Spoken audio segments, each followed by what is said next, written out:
Hey guys, welcome back to another Titus diorama and action figure review. So let's get to it.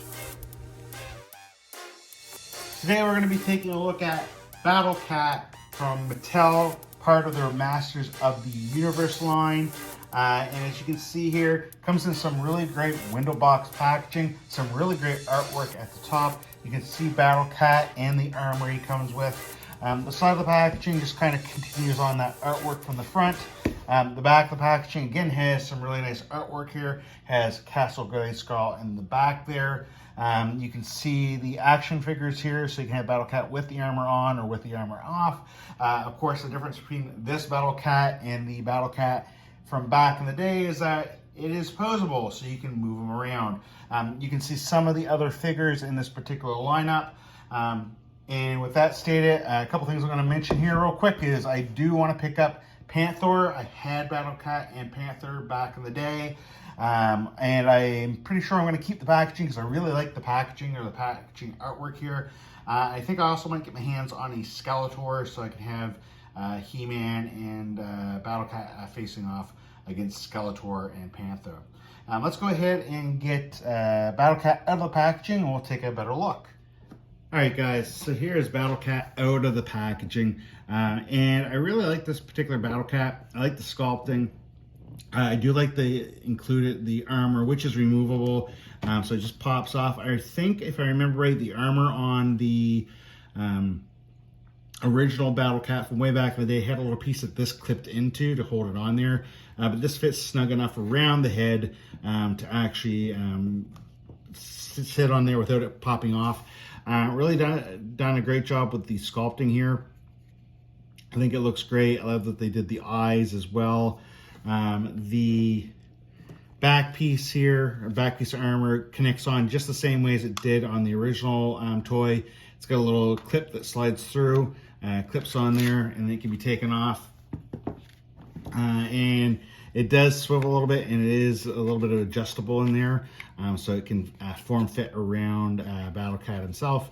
Again, really done great sculpting here. As you can see, He-Man can sit on the back of him, just like the original figure could do. So really cool. I like what they've done. I kind of wish they might have done a little bit more kind of shadowing or paint work on it just to make it pop a little bit more, but still think it's really great to have it back in my collection. Battle Cat here is sculpted very, very well, and there's a lot of articulation. The original Battle Cat didn't have any articulation at all. The feet were kind of in a stance that kind of made it look like it was moving. But that's all you could do. You could place it, you can slide them around, whatnot, but you couldn't really move the arms or anything, the legs around. Now, with the articulation on this guy, before we talk anymore about the sculpting, he can look up, he can look down. His head does go back and forth. The jaw does open and close. Really cool. There's no kind of tilt. Actually, sorry, there is some tilt when you turn his head side to side, but if you have it straight on, you can't turn it up and down. With that, the legs do go out about this far. They do go back a little ways. The elbows can go forward, and they go this far back.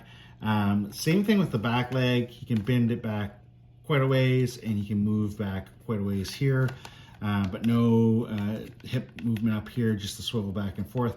And he does have the swivel here at the hind leg. He does have a tail that does rotate, and you can stretch it up, you can stretch it down, which is great. Paint wise, really great paint. Only a little misplaces here, but you can say that's just the fur separating there. So really cool overall. Really glad to have them in here. The only thing I wish they had included on this guy, I guess the only two things is maybe painting his nose out a little bit here so the nose pops out a little bit more. And the feet are big enough that they could have put a ball joint in here, so you could have, or even a hinge, so at least you could, when you're moving the foot up, or if you're moving the foot like this, you could hinge it forward a little bit.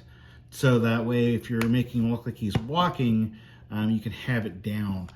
So that kind of throws it off a little bit. As you can see here, it looks a little weird with the feet being farther up and not planted.